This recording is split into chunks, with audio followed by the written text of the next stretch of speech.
Commissioner Meredith? He's here, he just doesn't have sound, right? Well, he stepped out, he'll come right back. I told him to leave out, come back. We'll mark him as present. I did. Commissioner Anderson? Here. Commissioner McCamey? Here. Commissioner Yeager? Here. Commissioner Mead? Here. Commissioner Scott? Here. Chairman Isbell? Here. Members present constitute a quorum. With the only one absent right now is Commissioner Wandell, but I bet he'll probably be here shortly. We're going to do the prayer. I'll do the prayer, and then we're going to have the pledge of allegiance from Mr. Brandon Williams. So glad to have him back with us today. We'll start out with a prayer. Please join me.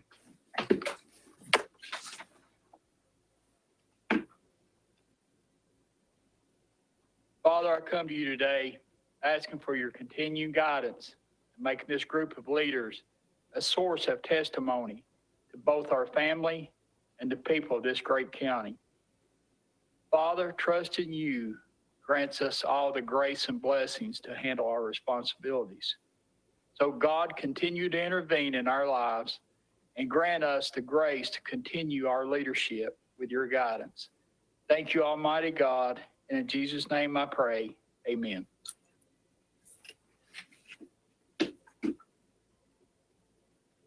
If I'd have everyone look at the screen at the flag and place your hand over your heart and repeat after me. I pledge allegiance to the flag To the flag of the United States of America, of America, to the republic probably for which it for which it stands, stands, one one nation, nation, under God, under God, indivisible, indivisible, with with liberty, liberty and justice justice for all. for all. Thank you.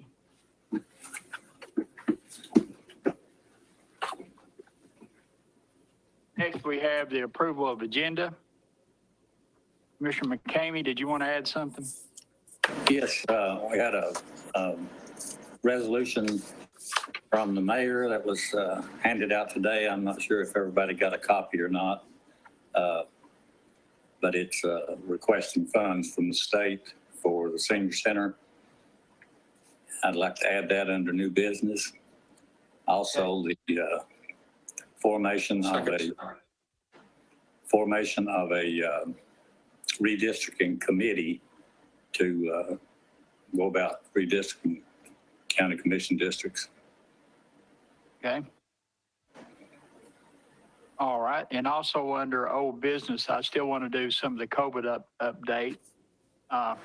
Just a little short thing on that. Do we have any other changes to the agenda? We have a motion to approve as amended. So moved, Mr. Chairman. Seconded.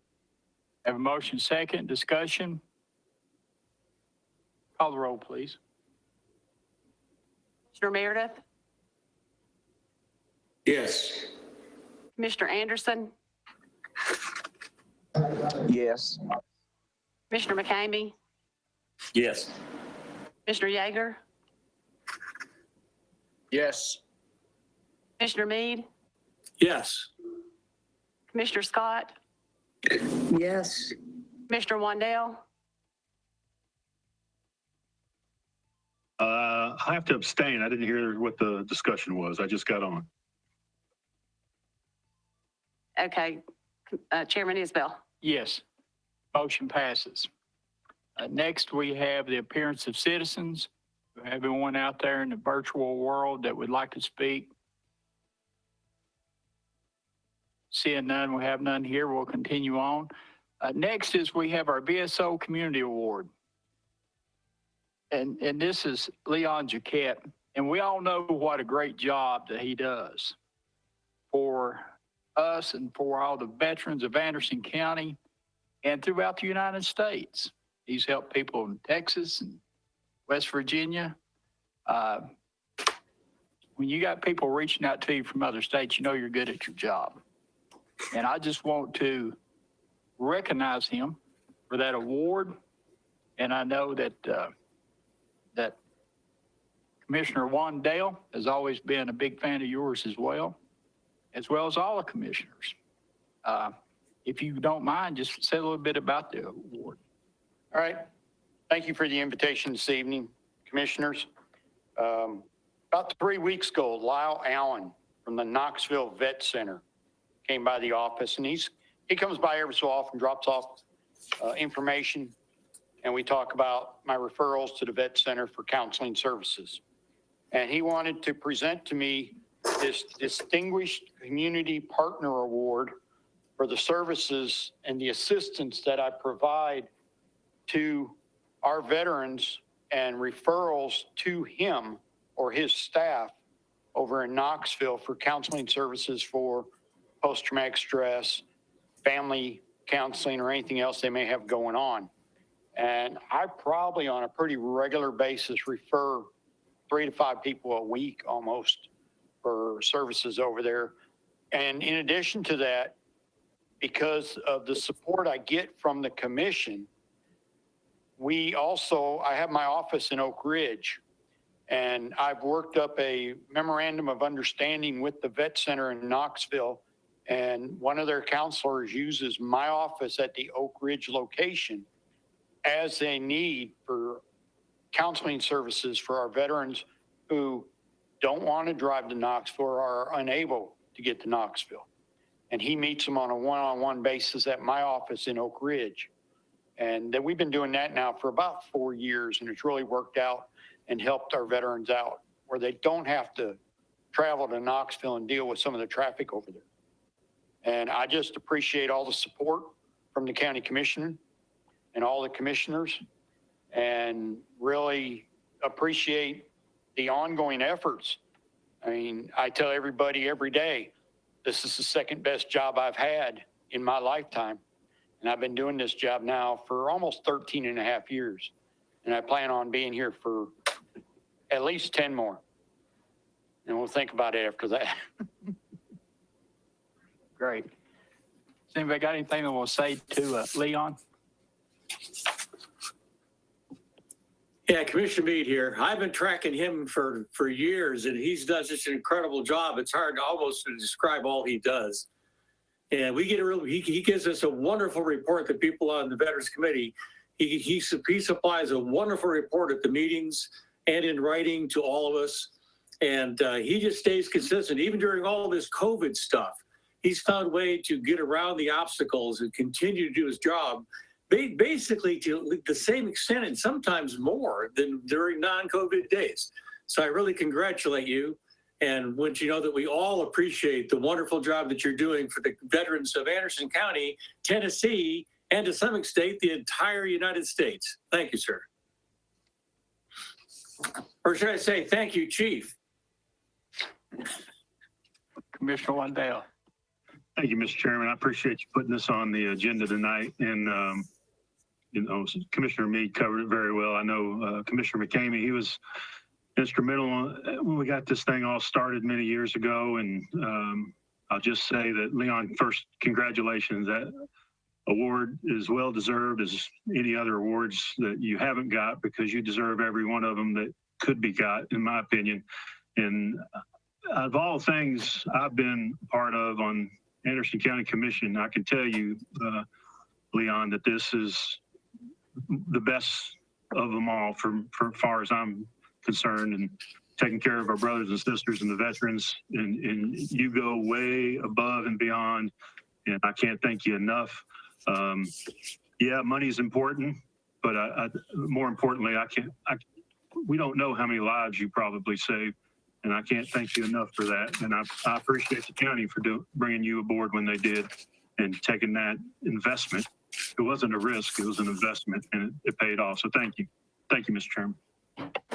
Thank you, Commissioner McCamey. Yes, I want to thank Leon too, first as a veteran, and second as a member of the Veterans Advisory Committee that recommended that we hire him.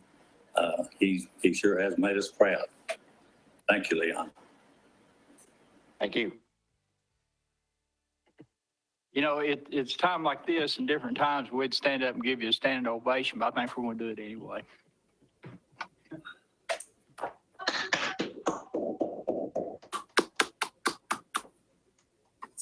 Thank you, Leon. Thank you, Robert, for being a part of getting this thing going with him. Next is ACWA Sewage Treatment Facility, request by Commissioner Wandale. Thank you, Mr. Chairman. I don't have anything to report. I don't know if the mayor's had a chance. I know she's probably had a lot of other things going, but just wanted to see what mechanism there was for our residents that have to deal with the Anderson County Water Authority. And, you know, it seems like the only option there is go to a meeting once a month if they get there. And it seems like there should be a better way of communicating between the county and Anderson County Water Authority, to where when we have issues, we all can kind of talk about it, come together, you know, because I know it's the Anderson County Water Authority, but once upon a time, it was the Anderson County Utility Board. And we had all those assets, and we donated them over to the Anderson County Water Authority. So I feel like we have investment besides just one or two appointments we have through the mayor's office. And I'd like to hear the mayor's feedback on that. Well, yes, thank you, Chairman Wandale. And after our meeting on the 14th, when the issues were raised about the Buffalo Road Station and communication, I did reach out to Larry Clowers, and he wrote me back the next day on the 15th. And he said they had been monitoring the situation, I think following a conversation that he had with you via text on October 6th. And he said they did find a chemical feed problem that was discovered and corrected, and the odor was gone. Then he said, as a result of that problem, they did proceed installing a remote H2S monitor within the station and at the Brooks Gap Station, which is the next station downstream. He said since then, they have encountered 2 spikes in H2S. And of course, this was written on December 15th, so I don't know if there have been other spikes since then. He said, but that is what causes the bad odor. And both of those were not high enough in concentration to be considered more than slightly offensive. And the chemicals were adjusted accordingly in order to eliminate those spikes.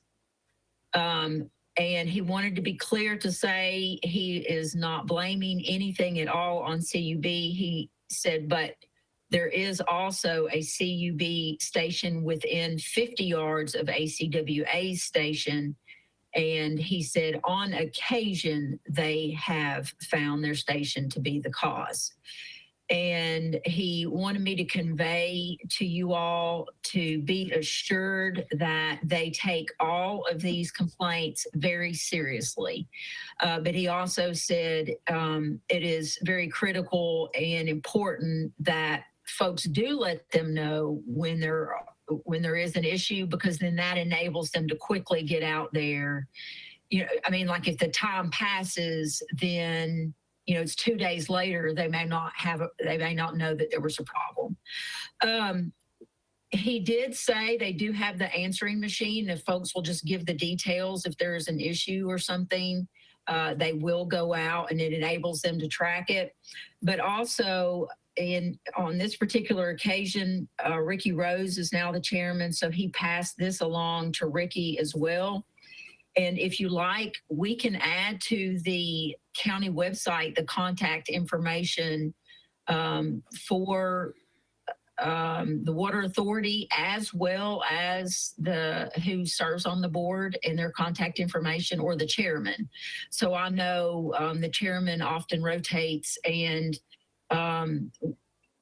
I've personally found that when people reach out to the chairman, that they're also very responsive as the chairman of the board. So we could do that as a suggestion. Sounds good. Thank you, Mayor. And Mr. Chairman, I think Chairman Anderson had some questions on this. I think the mayor's answered them, but I wanted to let Chairman Anderson, if he had any questions. But thank you, Mayor, and I'd like to see that go on our website where folks can contact and know where to go to get answers. Thank you for that information. I appreciate it. Thank you, Mr. Chairman. Thank you. Chairman Anderson, have you got questions? No, I don't, but I think the mayor kind of covered everything that I had been approached about, and I appreciate that. I'll pass the information along. Thank you. Any other discussion? All right, seeing none, we'll move on to discussion for funding volunteer fire departments. And most of the commissioners in the county, they all deal with the volunteer fire departments, and even the ones in Oak Ridge and the municipalities, they also deal with the volunteer fire departments. They know, they always come to the fundraisers, and that's something that we're not having as much because of the pandemic that we've been going in and the social distancing. And even though, we have some great communities that support our volunteer fire departments with their letter drives, but still yet the chili suppers, the boot drives, things like that, where you're out in the public and dealing with the public and actually being able to go out and see them and see those people and getting to know and to recruit. It's almost out of sight, out of mind sometimes. And everybody knows how important our volunteer fire departments are and our, rescue squad. These are our first responders, the people that work and do all this, and they do the training without any pay. So, and they were going out and having to raise money as well. So now it just makes it even more difficult. And as we're going forward, and we talked about this subject kind of came up in Charter Commission, and Commissioner Fritz was talking about it. And I thought, you know what, he's right. Going forward, it's difficult now, trying to get people out to volunteer to do it and to raise money. So if we're going to be doing a COVID relief package, care package, or whatever, why can we not get some more of that domestic money going to our rural fire departments all across the United States? So I talked to the mayor, and the mayor's got some real good ideas about this. And I'd asked the other night on the budget committee if they would support a resolution that we can send to the state and to the federal government before time runs out, before something's done and we don't get the opportunity to be heard. And I always say that Anderson County is a beacon and it's a grassroots thing. So I don't know if any other county commissions or leaders are thinking about this all over the United States, but I think it's something we can get. And, if we're going to send money everywhere else, let's keep some of it at home. I'm open for discussion, thoughts. Mr. Chairman, And yes, as you know, about 12 years ago, I think we passed a resolution where we buy a fire truck, one per year, and that's around $275,000. And I've spoke to a couple of the fire chiefs and Terry Allen with the rescue squad, and that resolution ends this year. I think Andersonville will get the last truck, and that will complete one round of everybody getting a fire truck and the rescue squad, of course, getting a rescue truck.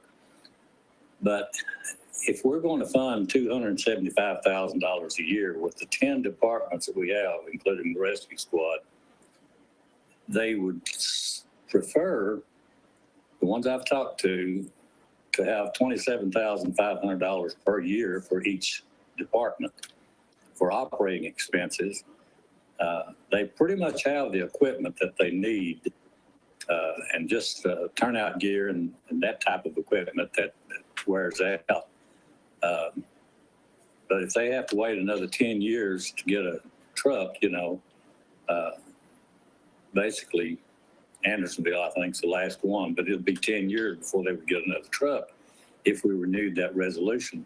And I'd like to maybe have the fire commission look at doing away with that resolution and just taking that 275 per year and dividing it up among the 10 departments.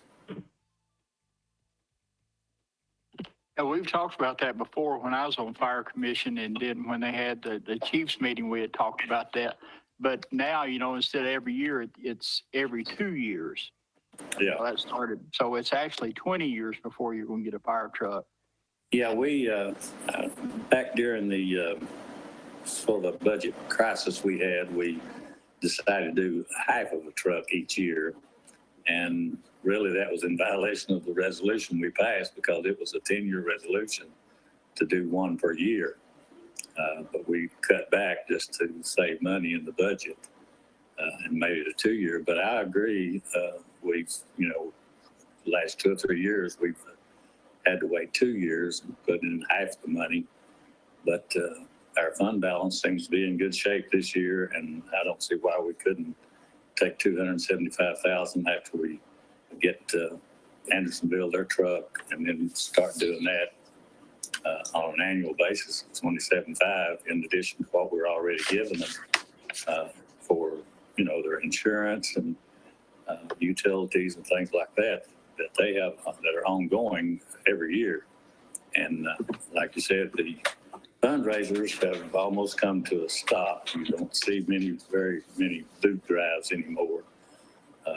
And with the pandemic, we've not had any of the big fundraisers like we have in the past. So I think, if you send this back to the fire commission and let the chiefs talk about it, I think that the majority would prefer an annual subsidy from the county instead of the fire truck.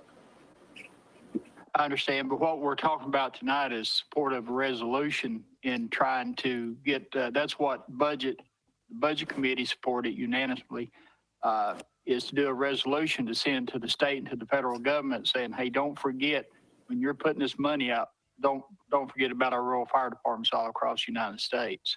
Right, I understand that, but the reason I brought this up is that resolution ends this year. Well, it's a good idea, yeah. So I think we need to, have some feedback from them on whether or not they want to continue that resolution for another 10 years or go to an annual payment. But I'm very much in support of any federal or state we can get to help them. Okay. Commissioner Meade. Yeah, I think it's critical that we ensure the volunteer fire departments are funded and have such a good reputation that people want to join. I think we also may need to help them with some advertising stuff because we just can't depend on them doing it all themselves. And if you don't have enough folks, you have problems with the proper timely availability of the service. You also end up wearing out the folks that you have. I think the county commission has got to step up and make sure that our county volunteer fire departments are funded and supported properly. Otherwise, we're gonna lose that capability. And if we start losing people again and again from these volunteer organizations, we're going to end up footing a professional fire department for the county.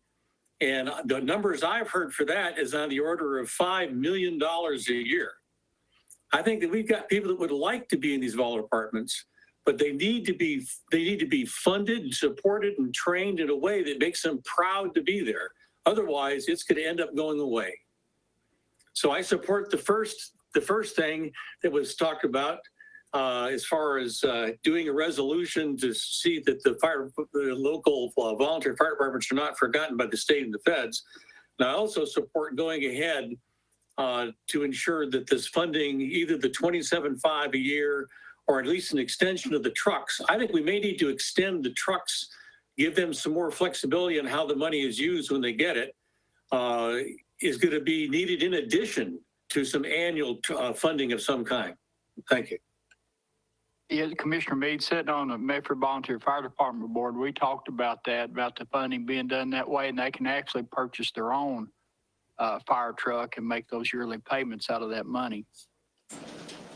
Commissioner Yeager, did you want to speak? Yeah, I do. Are all fire departments, volunteer fire departments, 501c3s? They are now. I think Medford was probably one of the last ones to get on as a 501c3.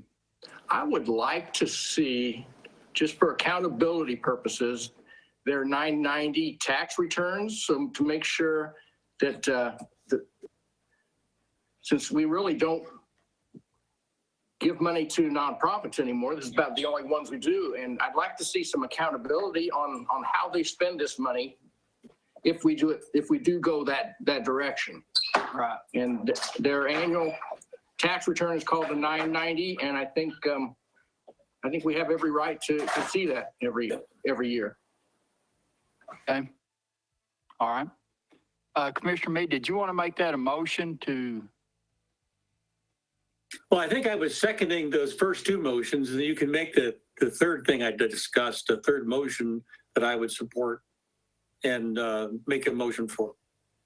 Okay, was that Commissioner McCamey? Did you make that motion then?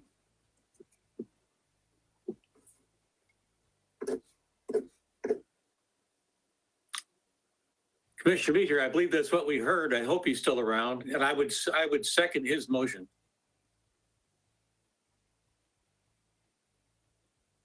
No, I didn't get a formal motion. Just that he said he would support it. Commissioner Wandale?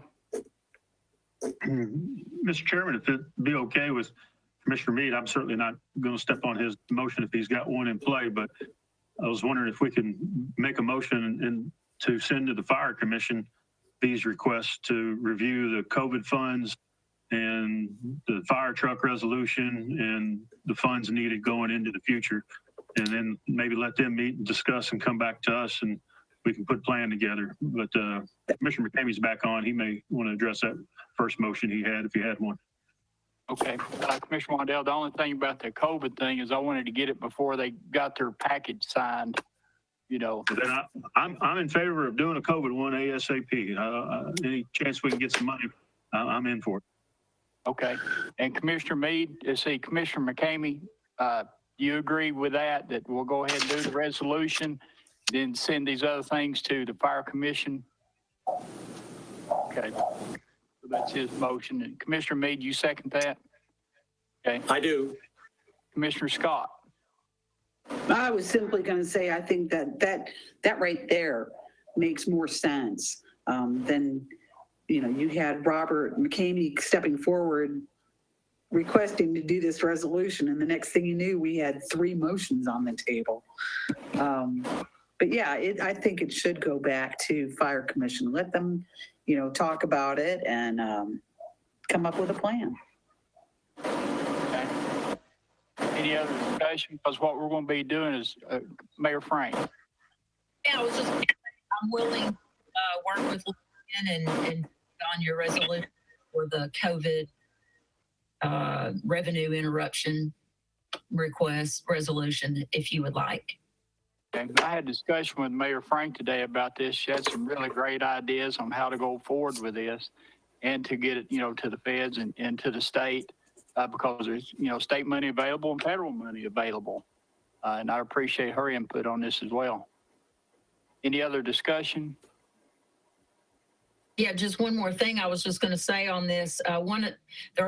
As part of the CARES Act funding, a lot of funds have been made available, but I think we need to be specific in giving the fire departments leeway that they normally raise these funds themselves. And I'll give an example. Commissioner Wandale asked if I could assist Claxton Optimist Club. And there were nonprofit dollars available, but they were really for larger entities. So you had to request $25,000 or more. It had to be spent pretty quickly, and it had to be specific for COVID relief. The fire departments, that's not what Claxton was in the business of doing. They just needed to help stay alive and pay the utility bills, and they were unable to have functions. And the fire departments are the same way. They still have operational expenses. It's not that they're, providing COVID relief services, but they've been impacted by COVID. So we just need to be a little bit specific on what we want for the fire departments and for them to be eligible. Okay. Commissioner Meade? That sounds fine to me. All right. One of the other things, too, I'd like to add to this resolution when it goes to the state and to the federal, Ken Leinert's been doing a lot of work on this thing since last week. And he's come out with a really good article this coming Wednesday.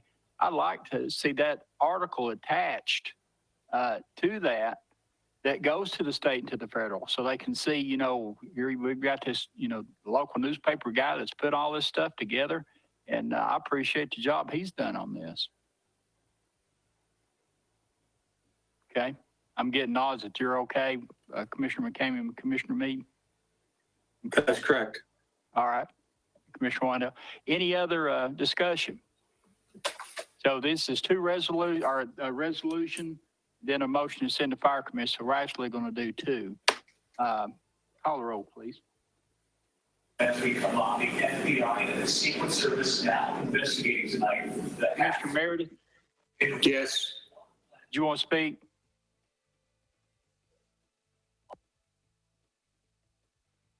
Okay, call the roll, please. Commissioner Wandale, Yes. Commissioner Meredith, Yes. Commissioner Anderson,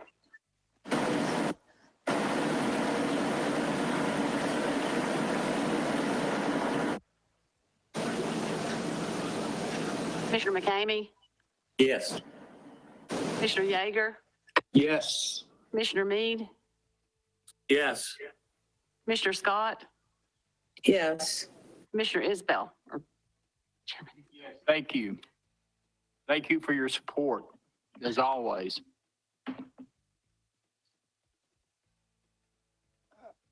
Chairman Anderson, are you on board yet?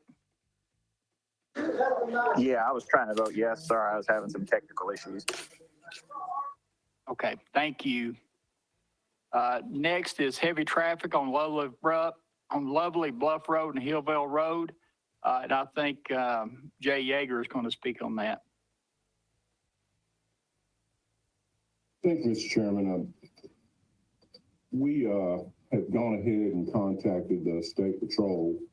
They've agreed to assist when they're in the area, but I don't know if everyone is aware of this. They're really thin on troopers in this district that encompasses at least 3 or 4 counties. And the problem is when there is an incident on the interstate, most of the troopers in the area are tied up on that incident. We've also contacted the Sheriff's Patrol and asked for additional patrol. They're willing to do that when they have somebody in the area, but they can't realistically put a dedicated person on Hillville Road or at Lovely Bluff.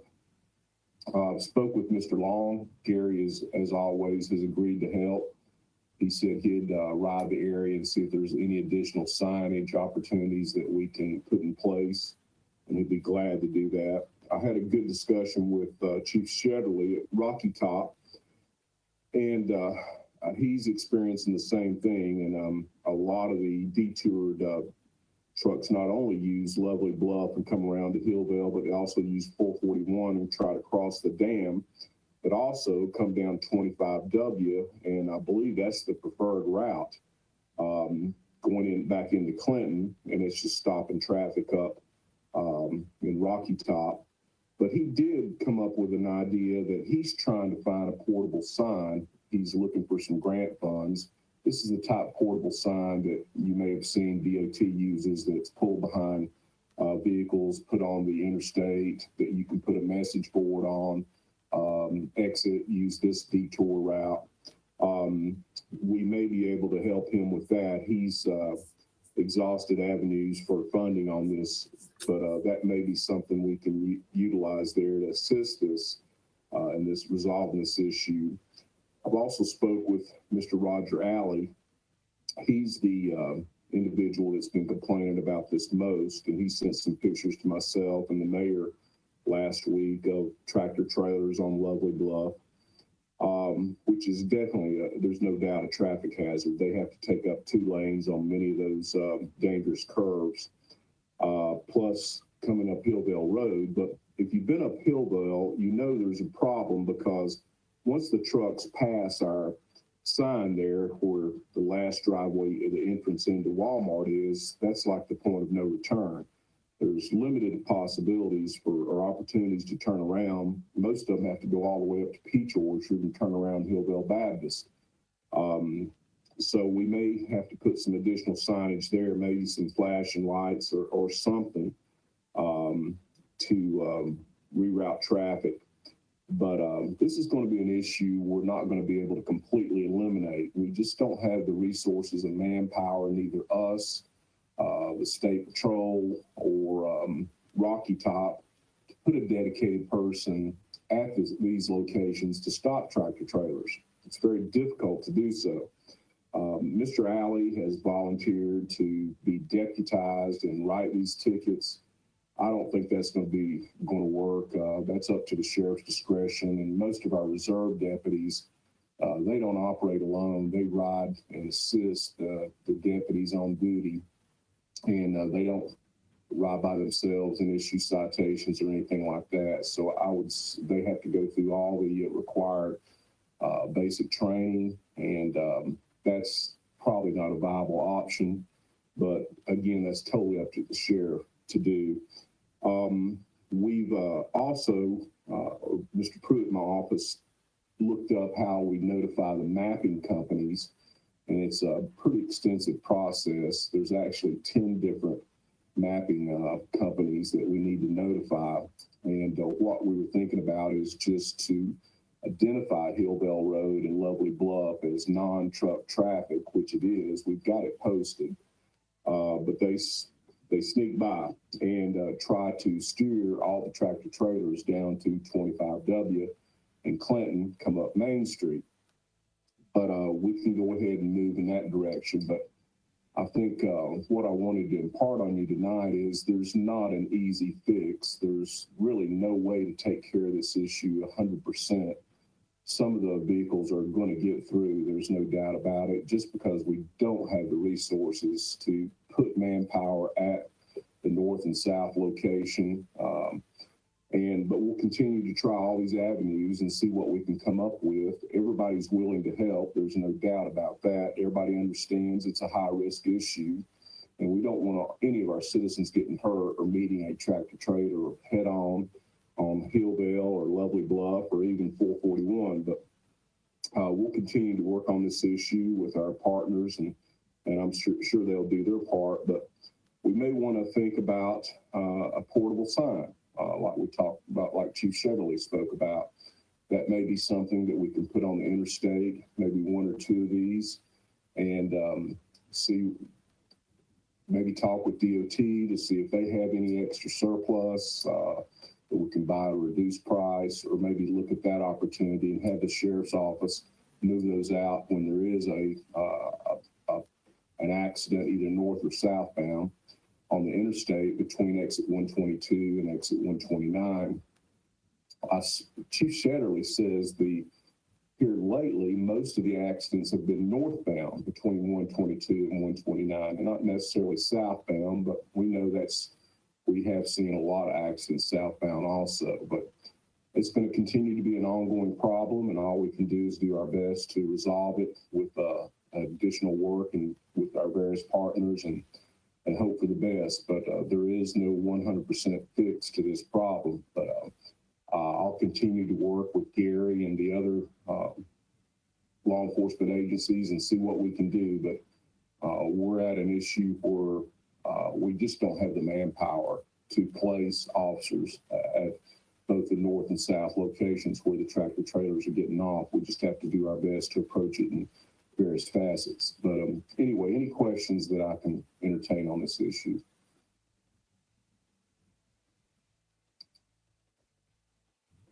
Okay, that's all I have, Commissioner Isbell.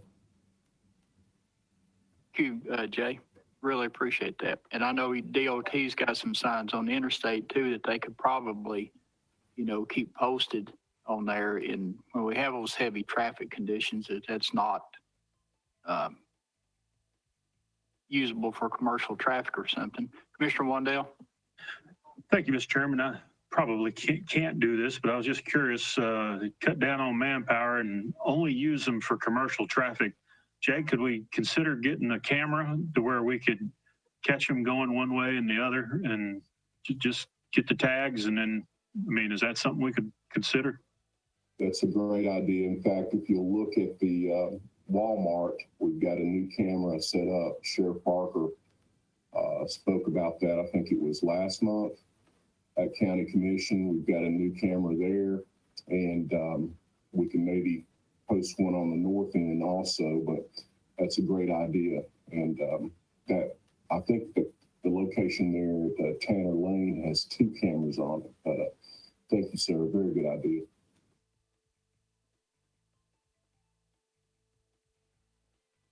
Schwandell, thank you. Because once word gets out, because, you know, they're like any other association, once word gets out about the tickets, then it'll cut down, I'm sure. Yes, Mr. Meade, you want to speak? Yeah, you had, when we did the vote for the volunteer fire department actions, there was one for the letter to the state and stuff to see if we can get in on the COVID-19 relief because of the impact on our volunteer fire departments.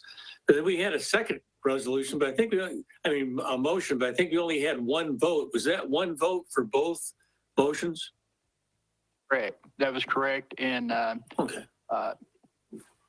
Chairman Val of the Fire Commission has already said he sent me a text and said that he was going to bring it up at the next Fire Commission meeting. Thank you. Thank you. Commissioner Waddell, did you have something else? Yes, I was just going to add, like Jay was talking about those signs, if we had a sign that said cameras installed for commercial non-use through traffic, you know, I think that would get them to turn around immediately knowing that they're going to be caught on camera, and be hard to argue that. Anything else? Okay, we'll move on to new business. First new business will be the new resolution number 21-02-848. Robert, do you want to take that up, or do you want the mayor to do it, or? If the mayor would, go ahead and explain what we're doing there. Sure. Okay. Last year, commissioners, we, because the county put funding in, the community put funding in, the church offered the facility at a reduced price. There were donors. You all approved a resolution asking for funding assistance from the state of Tennessee for the operation of the senior center. And because COVID hit, that was passed last February, because COVID hit, you know, that request obviously just went nowhere, and the state actually peeled back and reduced funding in a lot of areas. So this is another request seeking funding assistance for the senior center. So for instance, with renovations, we did not do the kitchen. We did actually frame and everything for a kitchen, and then we kept the older, smaller kitchen. We have other improvements that are optional that we would like to do that aren't necessary for the operation, but would improve the operation. So this is just another request to try to get some funding assistance from the state of Tennessee for these programs. Make a motion to approve the resolution, Mr. Chairman. Commissioner Meade, I second.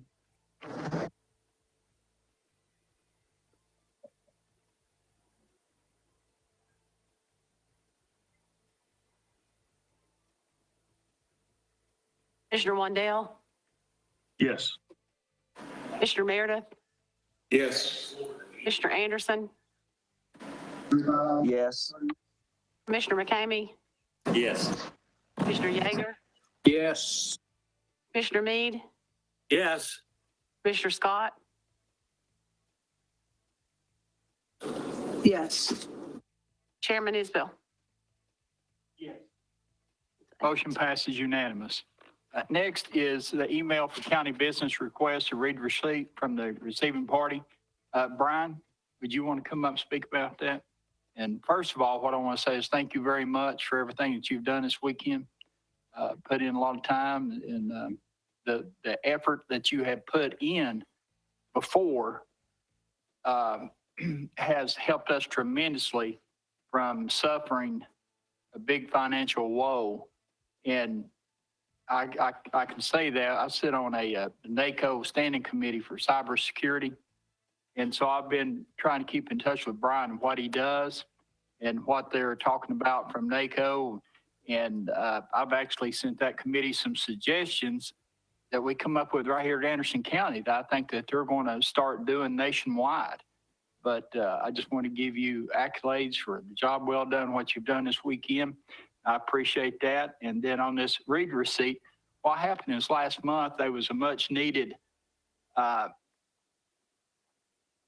thing that should have been added to the purchasing committee when it came up in front of full commission. But I actually I didn't see the email. So they had to wait another 30 days. And you took care of that situation. Yes, sir. Yes, sir. As far as a printer. Yes. But and I see this on a lot of customers that I deal with, they always want a read receipt to know, because if they don't get one, they're going to pick the phone up and call. Yes. And say, have you seen the email? So I'm just trying to cover so we don't have another situation like we had last time. Yeah. With read receipts, there's two ways of looking at them. In one situation, a read receipt can be disabled by the person who has it. So a person could be looking at a read receipt and then just ignore it and simply say no to that. But then overall, a read receipt is a valid information going back to the other user. And we have that as a function. It is now active, and you should be able to get those read receipts on any emails. Like if another department head sends that in, we should get a read receipt on that if that's what you all prefer. And like I said, that can be canceled with a no if it's not something you want to. Some people feel a read receipt's an intrusion of privacy.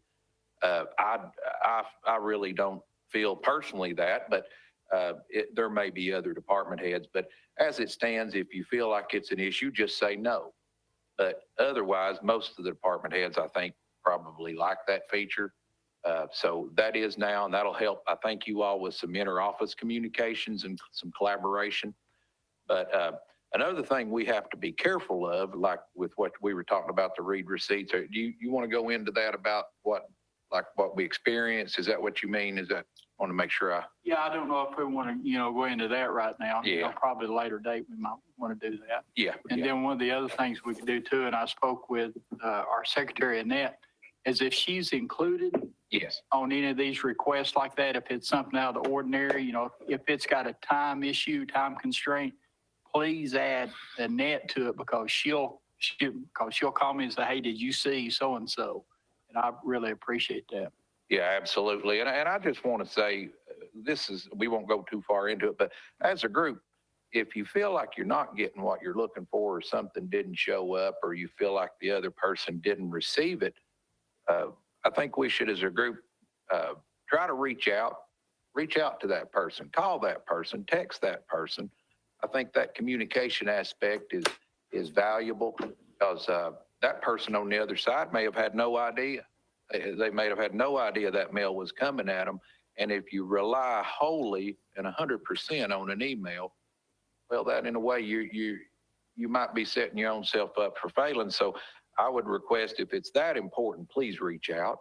Please make that call. Call Annette, make that call, because it can cause issues to other department heads that they don't understand. Mm-hmm. So a little communication can go a long way. Commissioner Meade. No, I'm sorry. I was just adjusting my system here because I was getting a reflection. Oh, okay. I'll turn that way a little bit. Has anyone got anything for Brian?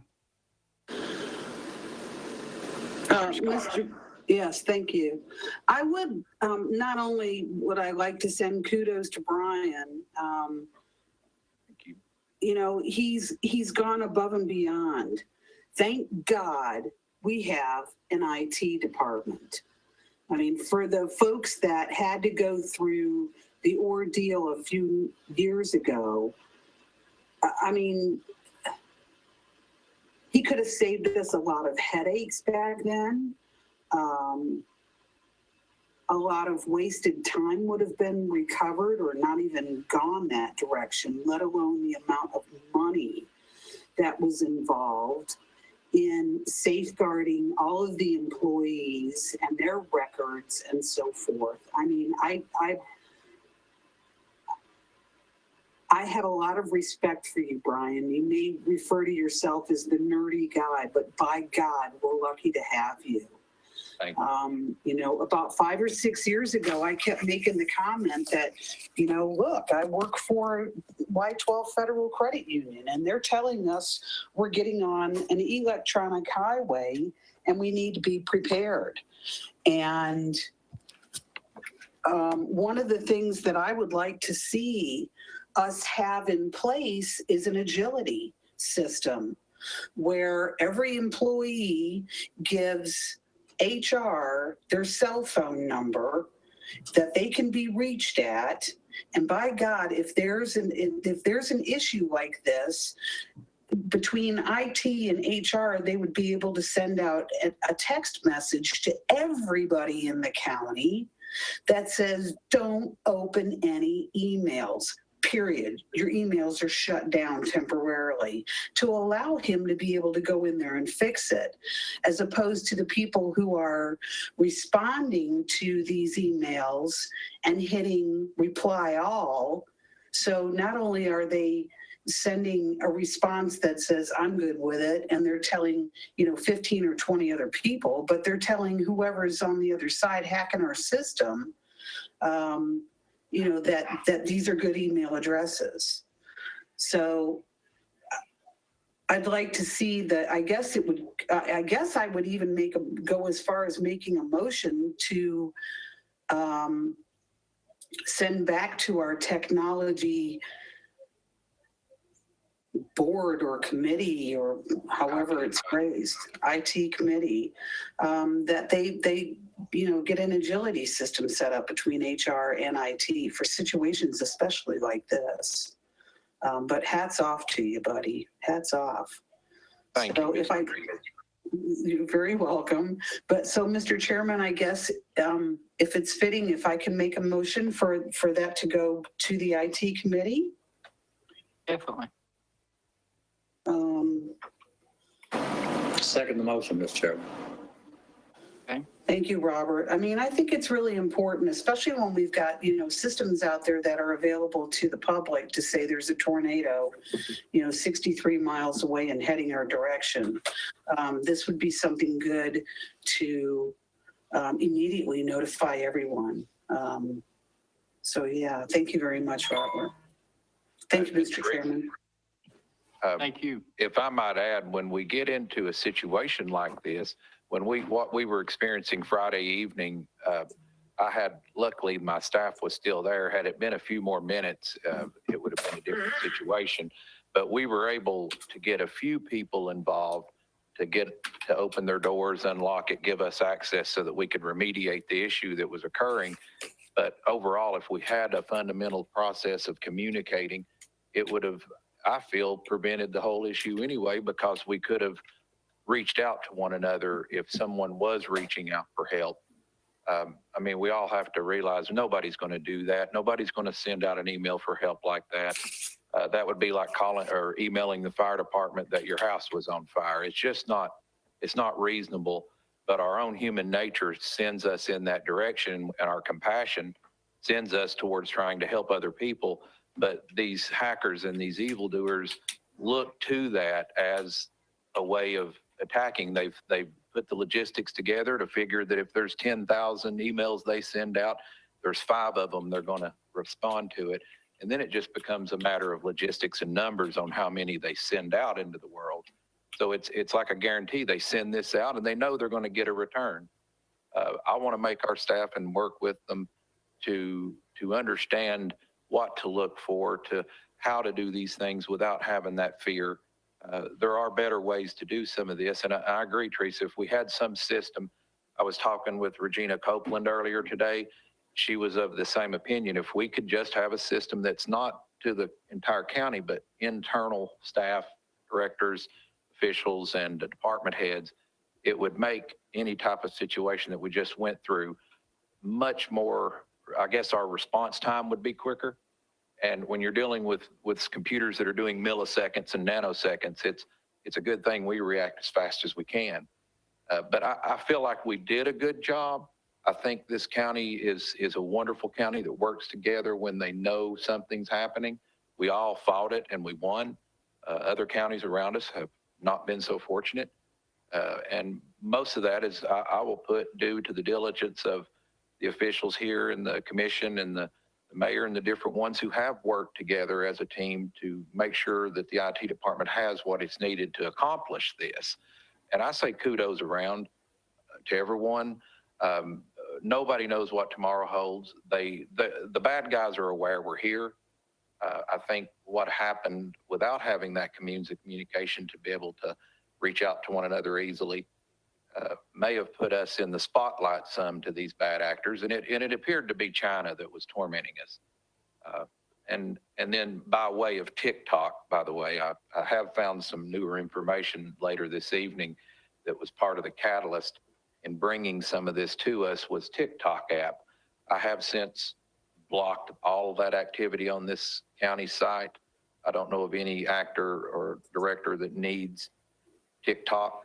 So that's now ended. And I've had great suggestions from you all as a group to tell me what you all don't and do need. So I think there'll be more to come. I could talk for a while on this, but do any other questions? It's good to know that you've already shut that door and, you Yeah. know, and it's sad to think that, you know, we've got people here that's on county time that may be experiencing things like TikTok. So, Yes. Uh, It's and I want to say kudos to Jeff Cole, which is the IT committee chairman. Yes. He was here Saturday and Sunday. yes, both days. Yeah, he was right here with you. Several Kudos officials to him. came down here, jumped in, offered help, offered food, anything we could do to my staff that was working over. And you have a good group of people that are willing to jump in, and that's what it takes. It's the ones that it ain't a big deal that go down, and to us it's a big deal. We stood up to it. Mm-hmm. Great. Any other discussion before we vote? Call the roll, please. Mr. Wandale, Yes. Mr. Meredith, Yes. Mr. Anderson, Yes. Commissioner McCamey, Yes. Commissioner Yeager, Yes. Commissioner Meade, Yes. Commissioner Scott, Yes. Chairman Isbell. Yes. Thank you, Commissioner Scott, for that motion. Thank you all, and I just want to say one thing. Until this system is in place, I do want to say, anyone that needs to speak to me that's out there that has a concern amongst our group of directors and officials, please feel free to call me. My phone is available to you all. It's critical that I know when these issues might be happening. Your own gut feeling and your own intuition is worth it's worth the best software that you can put to protect, because you're generally right. So please reach out anytime, and thank you all. Next is the redistricting procedure brought up by Commissioner McCamey. Yes, Mr. Chairman, as you know, we're required to reapportion the county after each census. And in 2001, we appointed a redistricting committee, and it was a nightmare. 10 years later, 2011, we opted not to appoint a subcommittee of the operations committee and just left the operations committee handle the redistricting under their agenda. And it was a lot smoother than it was in 2001. But with that being said, I would like to have a motion or make a motion to recommend the county commission that the operations committee be the redistricting committee for the 2020 census. Commissioner Meade, I second the motion. Motion is second. Any discussion on the motion? Commissioner Anderson. Thank you, Chairman. I was getting ready to second, but I did want to chime in that I support this, and I hope in addition to the redistricting of the county commission districts, maybe that committee could also look at drafting a letter or a resolution or something to send to Nashville when they redistrict the state house districts, because a lot of people in my area, District 3's a split district with the 33rd and 36th districts. So if we could get all of Anderson County back into the 33rd district, I think that would make people happy also. Good idea. We got a motion, a second. Any other discussion? Call the I roll, did, please. I did Mayor Frank. You too. I had shared with you all some of the timeline information from the webinar I was on back on October 27th. But today I got an email and it said the state level totals were going to be released on Friday, April 30th. And then the sub-state redistricting data would not be available prior to July 30th. So COVID, I think they got a little bit behind, but as far as I know, they're still on schedule for you to have a May 2021 local redistricting kickoff event. So that would be with your committee there that you've put together. Okay, thank you. Anyone else? Call the roll, please. Wandale, Yes. Commissioner Meredith, Yes. Commissioner Anderson, Yes. Commissioner McCamey, Yes. Commissioner Yeager, Yes. Commissioner Mead, Yes. Commissioner Scott, Yes. Chairman Isbell. Yes, motion passes unanimous. Next is old business. Mr. Chairman? Yes, Commissioner Wandale, I'm sorry. Thank you, sir. And by the way, on that first motion, I guess it was to approve the agenda. You can mark me from abstain to approving the agenda. I didn't know that was the only thing that we had discussed. I got on late, but under new business of our minutes of the last month operations, I asked that we put Ben's Mobile Home Park on the operations committee. I may have missed that myself, but I've got 2 packages from Ben himself and different explanations on different things, but CUB's involved, TDEC's involved, and we just got a lot of moving parts, and I'd like to make a motion to put that back on next month's operation for Ben's Mobile Home, and we'll get with the mayor and the law director over the next month and see what information they've gathered, and then we'll be ready to go, hopefully for the next meeting, and have better discussions. Okay, have you got anything you want to talk about it on now? I mean, we got time. It's been a pretty short meeting. No, we're fine. It is my mistake. I didn't pay attention and I didn't add it in there, but it's just a lot of pictures and letters. And I guess the thing that bothers me, Mr. Chairman, is we've got a couple of residents up there being asked to leave and not of their own fault. Again, we get into all these different circumstances with, well, who owns a lot, who's renting a lot. At the end of the day, we have raw sewage coming out and we got kids there, they're playing in the stuff, and it's not a good situation. And I know the zoning department, my hat's off to them, have done a great job. I know the mayor and the law director have worked on this. It's not like everybody's sticking their head in the sand. It's just, I think we're at a point now where hopefully we can get together and resolve this issue and put some kind of process together to address Ben's Mobile Home Park to the benefit of our residents that live there. And we just got to do something. It's not a good situation. I don't like that he's, in my interpretation, is kind of threatening to have people evicted for a problem that they didn't create. I agree. Chairman, this is Jay. Can I speak on this issue just briefly? Sure. The mayor's on top of it. She's already met with me. We've already filed 1 lawsuit down there. The mayor's organizing a meeting with CUB and TDEC, and we'll all get together. Marjorie and Presley is in codes enforcement is working on this also. So we've got everybody on deck. We're going to approach this and try to resolve it. And I know the mayor's dedicated to meeting at my office about it. So we look forward. Thank you, sir. I share your concerns about it. We need to fix this issue.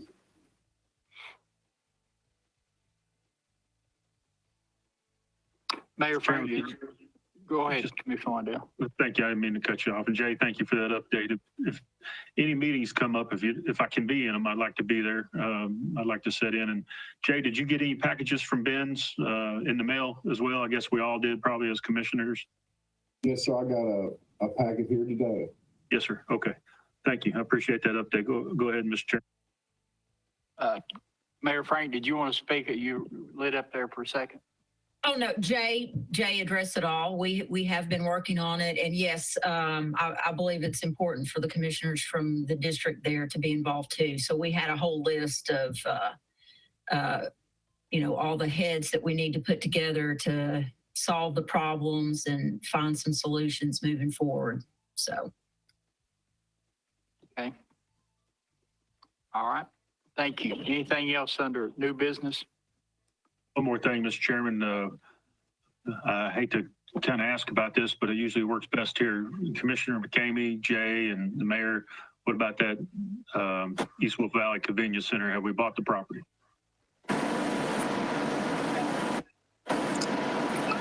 We have an agreement. We have a contract signed. Closing is set now for April 9th. And if we get all the due diligence that we had asked for and they'd asked for, we can close before that. And I'm pushing to get everything done so that we can close on it and get started. Thank you, Robert. Thank you, Mr. Chairman. I appreciate it. Thank you. Commissioner Yeager, did you want to speak? If you're finished with that item, I was going to ask the mayor to give us an update on the ESG progress. We kind of talked about it a little bit in purchasing. It was one of our items, and she said that there's been some savings, and I'd like to know a little more. Okay, we are getting close to finishing a lot of the work. A lot of the outstanding work that still remains are really dealing with the controls and still some of the HVAC. So for instance, courthouse controls and HVAC is not complete yet. Detention center controls and HVAC not complete yet. We've still got a lot of work to do on the detention center cameras. Controls and HVAC work is still outstanding for the health department, the Jolly building. We're going to do a little more work at the DARC facility, where during all of this, ESG was able to identify some other changes that would reduce utilities there even further. And then the countywide controls. And then there's still some work to do at the Jolly building in terms of just renovations. That's just kind of if you want, maybe next month, we have a progress meeting tomorrow at 1:30 p.m. Next month, I could do a full, item by item in a printed report for you all so that we can see and you will know where we are. In terms of it's annual budget time, and Mr. Holbrook sent out those budget documents on Friday.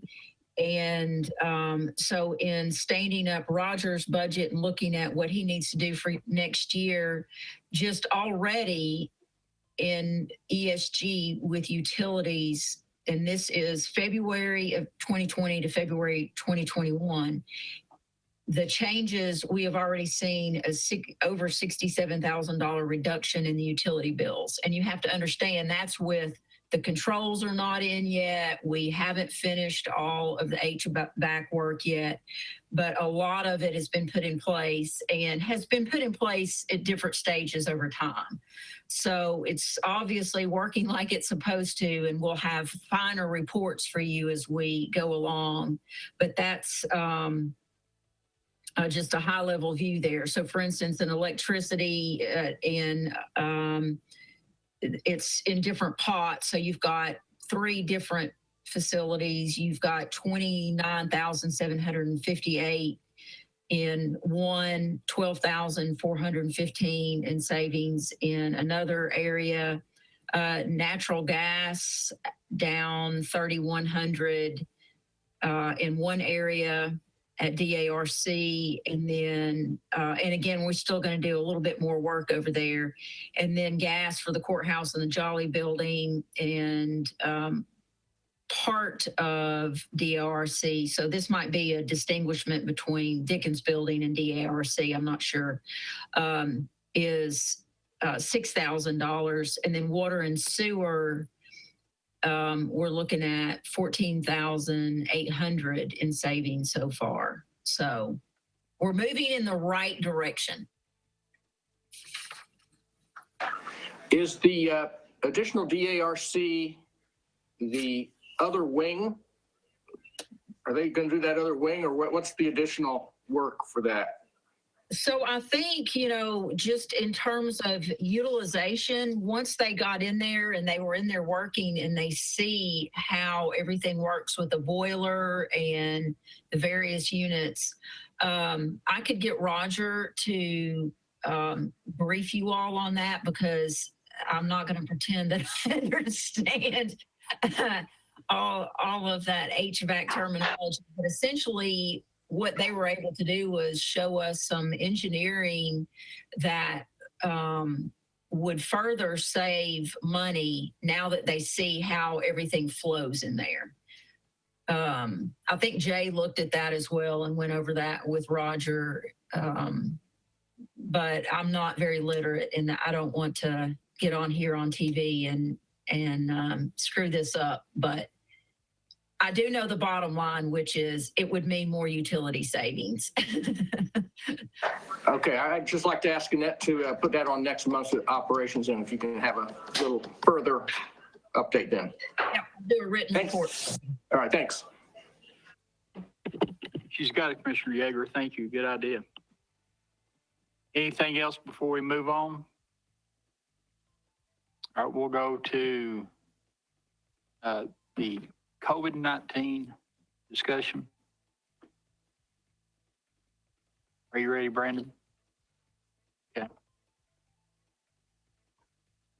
All right, and what this one about this month is coping with the stress. We've been going through this for quite some time, and I'm sure the people at home and other commissioners can see how stressful it's becoming in dealing with this. And this is from the CDC. And basically, the COVID-19 pandemic has had a major effect on our lives. Many of us are facing challenges that can be stressful, overwhelming, and cause strong emotions in adults and children. I've personally seen all this. Public health actions such as social distancing are necessary to reduce the spread of COVID-19, but they can make us feel isolated and lonely and can increase stress and anxiety. Learning to cope with stress in a healthy way will make you, the people you care about, and those around you become more resilient. A lot of times I think about our senior citizens that before, they may have been shut-ins, but they did have some people coming from the outside to see them, things like that. Well, it's not happening anymore. I think sometimes we overlook our senior citizens on how things affect them. And having lost one during this pandemic to COVID-19, it's just that isolation really brings on a lot of stress. The stress can cause the following feelings of fear, anger, sadness, worry, numbness, or frustration, changes in appetite. And you can see that whole list down there of all the stuff it can do to you. And we've all been around this long enough to know. And the healthy ways to cope with stress is take breaks from watching, reading, or listening to news stories, including those on social media. This comes from the CDC. It's good to be informed, but hearing about the pandemic constantly can be upsetting. Consuming linear news to just a couple of times a day and disconnecting from phone, TV, and computer screens for a while. I know myself, when I woke up, first thing, it was about the pandemic all day long. When I went to bed, the news was all about the pandemic, and you can really become consumed with it and just a worry. And then it's got some of the ways to cope with it. Take deep breaths, stretch or meditate, try to eat healthy, well-balanced meals, exercise regularly, get plenty of sleep. And this is things we should do every day anyway. Avoid excessive alcohol, tobacco, and substance abuse. continue with routine preventive measures such as vaccinations, cancer screenings, et cetera, as recommended by the healthcare provider, and get vaccinated with the COVID-19 vaccine when available. Helping others cope, taking care of yourself can better equip you to take care of others. During times of social distancing, it is especially important to stay connected with your friends and family. Helping others cope with stress through phone calls or video chat can help you and your loved ones feel less lonely or isolated.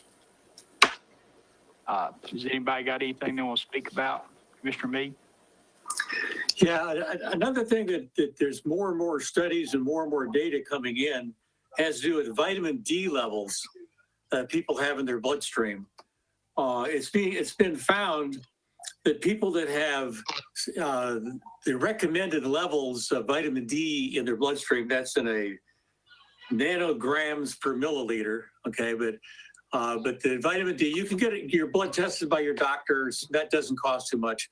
But your vitamin D level is really critical to prevent COVID. It's a critical nutrient for your immune system.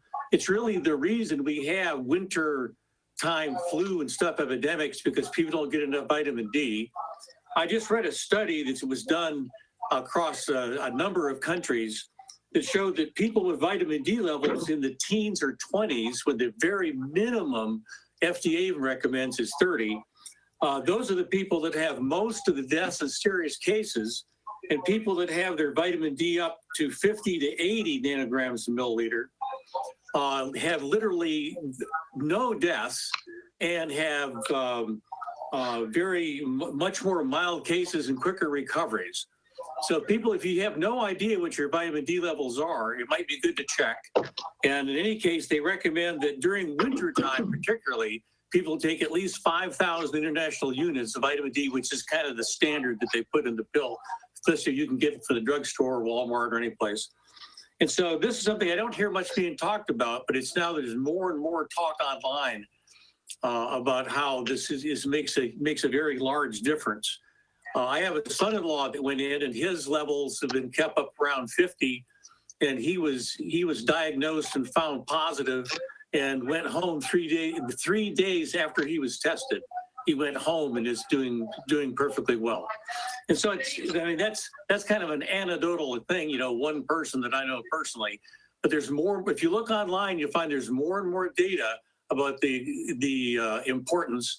The Epoch Times, which is a worldwide newspaper, had a big article in the last week that literally 90% of the deaths we've had from COVID could have been prevented if vitamin D levels had been high enough, and it's cheap and easy to do. Anyhow, thanks. Commissioner Dittenberg? Thank you, sir. Commissioner Meade, did you want to add that the vitamin D needs to be with D3 omega? Yeah, that's right. D3 is the one that's more readily accepted into your body. And although most Americans get plenty of zinc, your zinc level also has to be high enough for the D3 to really work right. That is correct. But my question, actually, Mayor Frank, are you still available? Yes, ma'am. I thought maybe you'd gone out for dinner. No, I was right there. Just sent an email and I couldn't get it back to the screen. That's all right. Do you have any idea how many doses have been coming into our health department, and or how many they are now expecting to receive? They have, I know I have asked, I know our municipalities have asked, I know other county mayors in their jurisdictions have asked for specific numbers, and none of us have been able to get that number. If you go to the Tennessee Department of Health COVID-19 website, yes, ma'am, vaccine area, and it will show the percentage of your population that has been vaccinated. I do know that last week we were advised in our TEMA calls that vaccine allocations had increased 15%, and that they expected that to remain steady. So where we were We did not receive as much as we initially thought we were going to receive. That has been restored, and we're getting an additional 15%, and they expect that to remain steady. I think they're also looking at even as I think the Johnson & Johnson comes out, I think the intent as well is to increase the allocations, because I can tell you that in all of the planning, you have the state, and even here locally, we're looking at alternative sites for when greater quantities are available. Then they would bring in like the National Guard again and do some operations that would be large volume or mass events, kind of like the mass testing events they did. Do we have any idea how many of our local pharmacies, other than CVS, Walgreens, and probably the large grocery stores, have signed up to participate in vaccination? As far as I know, and I did not look at this today to see if there are any new on our list today. As far as I know, Muncie's in Oak Ridge is the only local pharmacy. When you hear about CVS or Walgreens, currently those are receiving direct allocations from the federal partners. So that is flowing through the state. So you've got CVS working at the assisted living facilities, nursing home facilities. Same thing with Walgreens. I do know that the state is working with, I think they've got a lot of Walmarts that are, because they have a large space and large parking lots. Walmarts are signing up with the state to deliver the vaccine as well, or administer. I shouldn't say the word deliver, but administer the vaccine.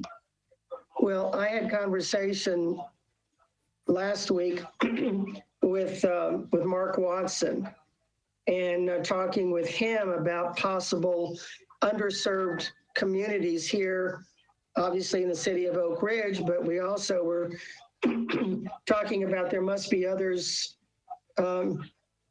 communities and pockets of people within the county that have similar or like issue. Yes. And he did say that the city of Oak Ridge would be more than happy to open up the area there at the new senior center, which would be excellent way to facilitate drive-through inoculation. But of course, you've got to have the vaccine and the manpower to do it. Now, is that something, because of what the governor has ordered, that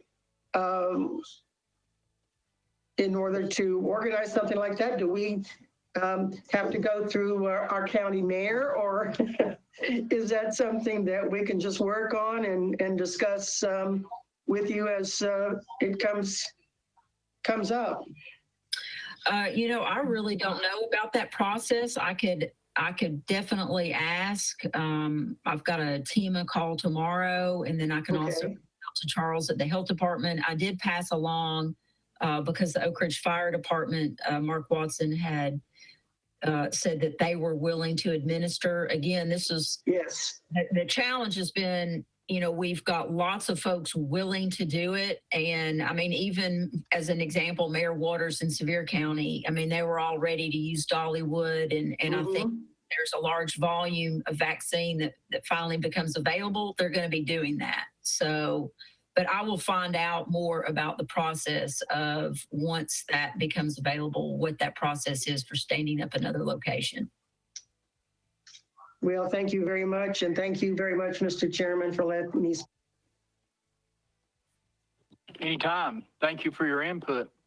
I also reached out to our health director today, Mr. Turner, and for any input he could give. And he said we continue to vaccine 5 to 6 days a week and are having extended hours vaccine clinics. We had a clinic Saturday 9 to 4. Unfortunately, he didn't have enough time to pull another data today, but he said you can find Anderson's data on the dashboard at www.covid19.tn.gov. And there's another dot after gov on what he sent.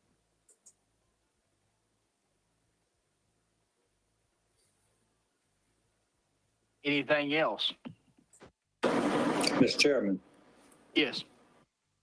I got an email this morning from VA Hospital in Johnson City, or the Mountain Home VA Medical Center, that says they're starting their vaccine program tomorrow for veterans at 8 a.m. from 8 until 3. That's for any eligible veteran age 60 years old or older. And that's a walk-in from 8 until 3:30, Tuesday through Friday at the main hospital, second floor atrium. And they suggest that you come later than that because everybody's going to try to get there at 8 o'clock. So they suggested that you come maybe a little later than that. Then they'll be given the second dose by appointment from 8 a.m. to 3 p.m. Monday through Friday. That's building 160, second floor atrium of the Johnson City VA Hospital.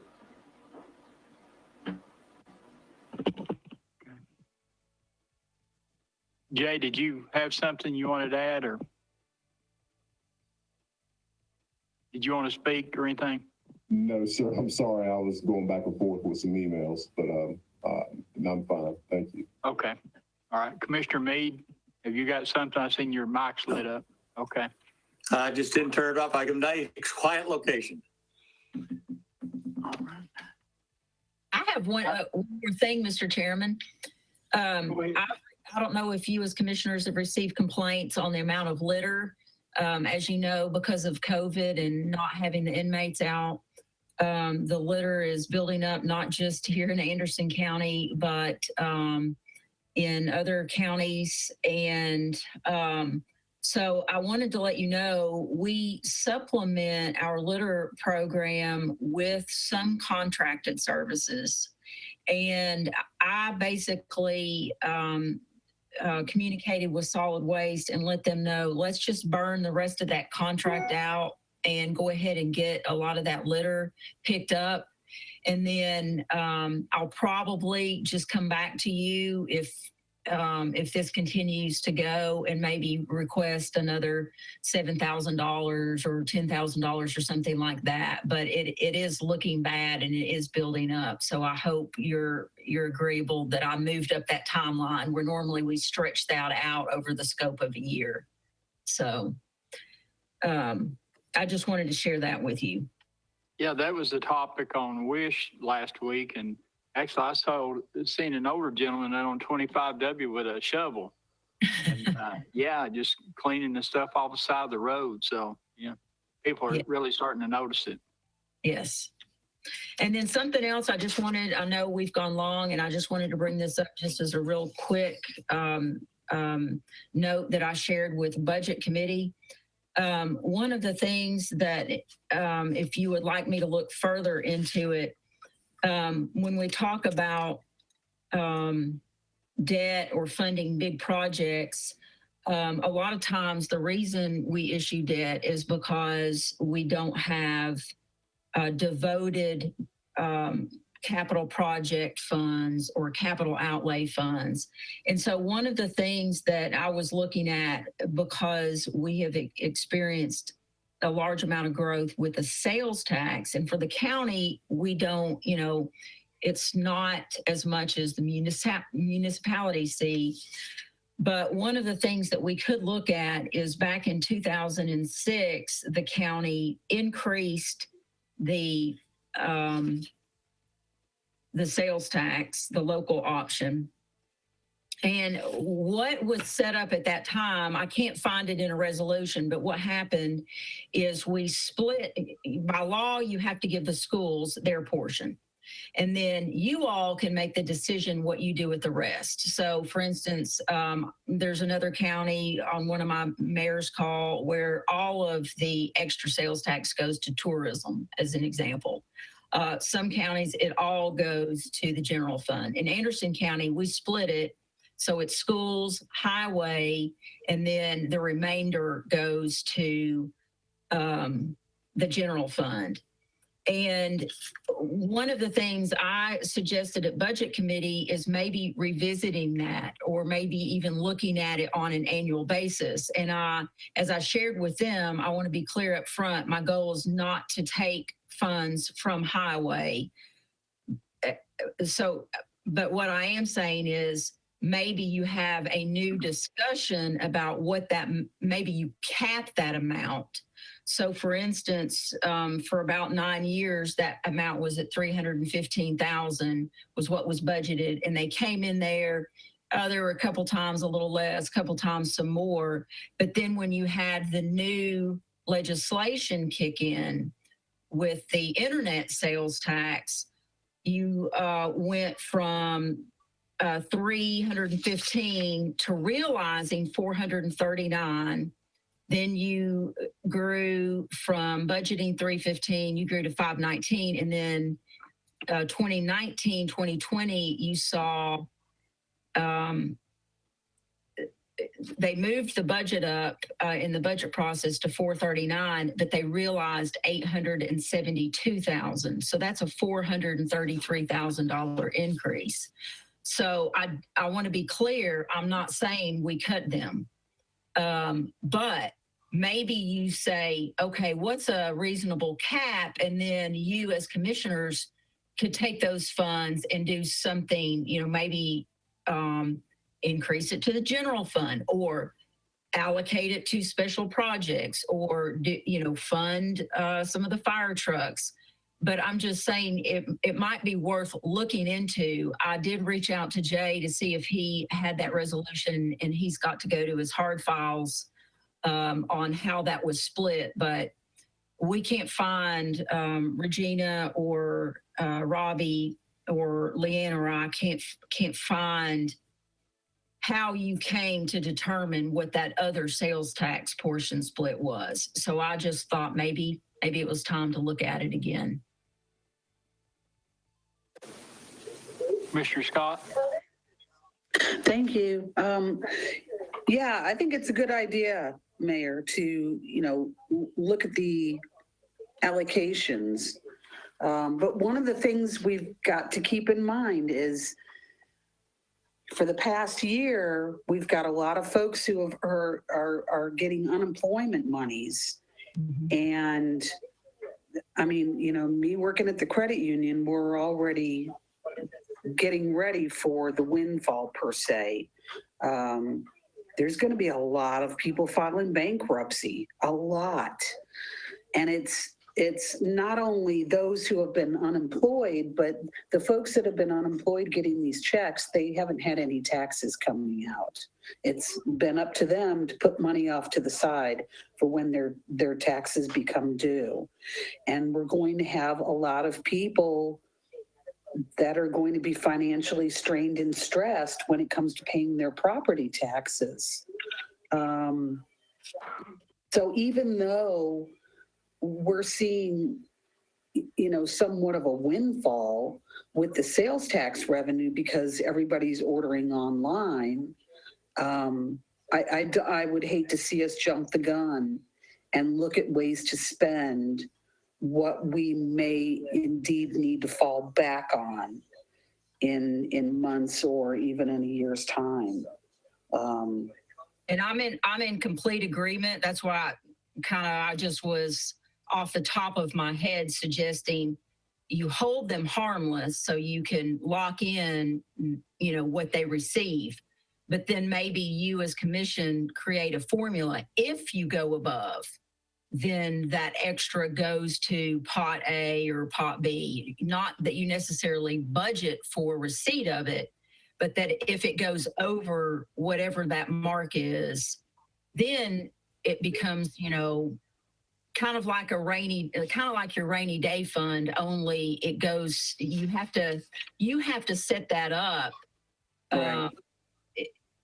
On the commission end. So Right. yeah, I'm in total agreement. My goal is not to harm them, But if there is over amount, then what, then how do we do the split, if that makes sense? Right. Sure, it does. It's just my fear is, you're going to have a commissioner or two that hears, oh, extra money. And they're going to go, well, you know what? Let's give the fire departments $40,000 extra. No, wait a minute. We're going to have to backpedal and make them realize it's not here just yet, and we have to be prepared for the future as well. It's kind of like that cookie jar off to the side. Yeah, I just hope we don't get hit too bad. I hope not either. I really do. Yeah. Scary times. But thank you for allowing me to chime in. Last week I was at Hoskins and was meeting with a representative from Senator Haggerty's office. And there was a couple of the people own quite a bit of rental properties in Anderson County. And they brought up something that really I didn't consider. Right now there's protection to keep from evicting people. Well, most of these people that own all these rental projects, they've got everything financed too, so they're not getting any money coming in as well. So what's that going to do to them? If you got 100 units and you've got those financed, you don't have money coming in to pay them. We can anticipate a big housing problem, because if whoever owns those 100 rental units, if they go under, well, the bank's got those for so many months before they can take care of them. So those places are going to be vacated, not going to be kept up. Now all of a sudden you got 100 families out there that's looking for a place to live. So you're right, Commissioner Scott. We're going to have to look forward. Yeah, it's just, it's very unfortunate. It's everything from the personal loan that someone's taking out to try and pay their bills right now, or they get all excited when they get a stimulus check and they run over to, buy a new four-wheeler because the guy down the street has one, or upgrade on their car to the big shiny SUV because they don't have to make payments for the first 6 months. It's all these different scenarios. It's unfortunate that it took over a year for some people to realize this isn't a hoax. This isn't political either, that it really is a virus out there. But they're not, you've got that group of people who have not been fortunate enough to set themselves up financially. And I don't mean with tens of thousands of dollars, but, just for an emergency. A lot of people don't have the simple emergency fund. So it's gonna be a domino effect, unfortunately. But I think we should be prepared for it, being the ones that are responsible for the funds, that, we play it smart as well. Anything else to come before this committee? Great discussion tonight. I really appreciate everyone. Mr. Chairman? Yes, Commissioner McKinney. If the mayor's still there, is there any action that we need to take, or is this for information only? And is it something the budget committee would handle, or since it's a resolution, would we need to act on it, or? Well, I could come, I've still got to finish trying to track down how that split was allocated. And I think Jay is going to look in his hard files and see. So I would say if we can't find the resolution, you all would need to do that resolution, don't you think, Jay? Because it's being split somehow. So, it may be a voice vote, and I'll know more tomorrow.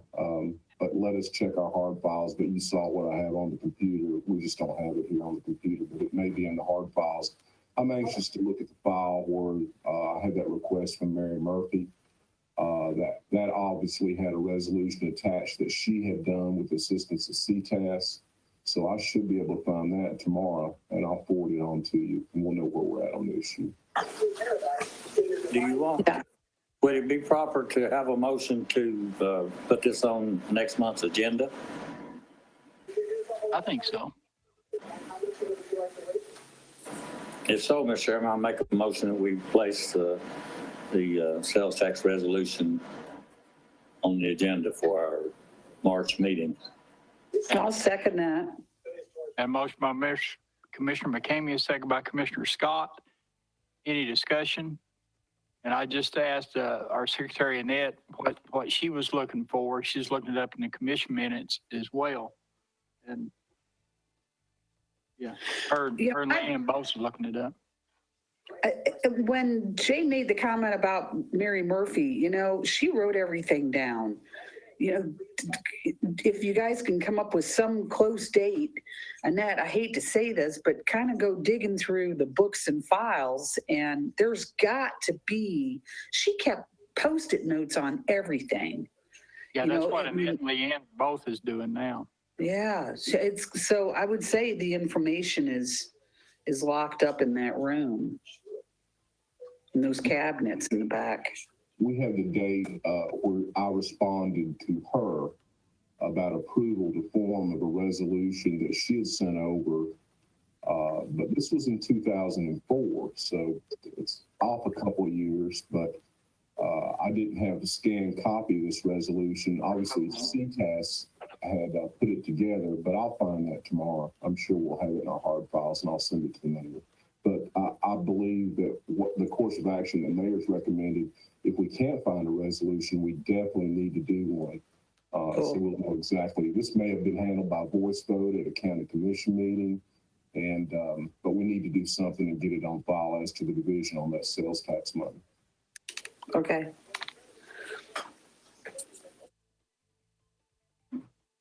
I don't know if everybody's still out there or not because they are.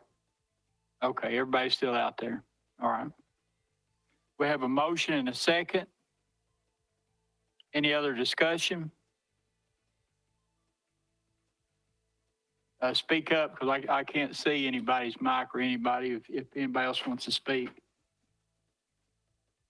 If not, call the roll, please. Commissioner Wandale, Yes. Commissioner Meredith, Yes. Commissioner Anderson, Yes. Commissioner McCamey, Yes. Commissioner Yeager, Yes. Commissioner Mead, Yes. Commissioner Scott, Yes. Chairman Isbell.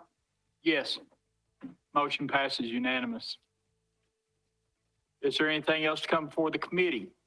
If so, just speak up. Seeing none, thank you very much for participation. Great discussion. Thank you, Mayor and Jay, for participating. Commissioner Denenberg, although you're not on this committee, we really appreciate your input. And with no other business to come before this committee, we'll call it adjourned. Thank you.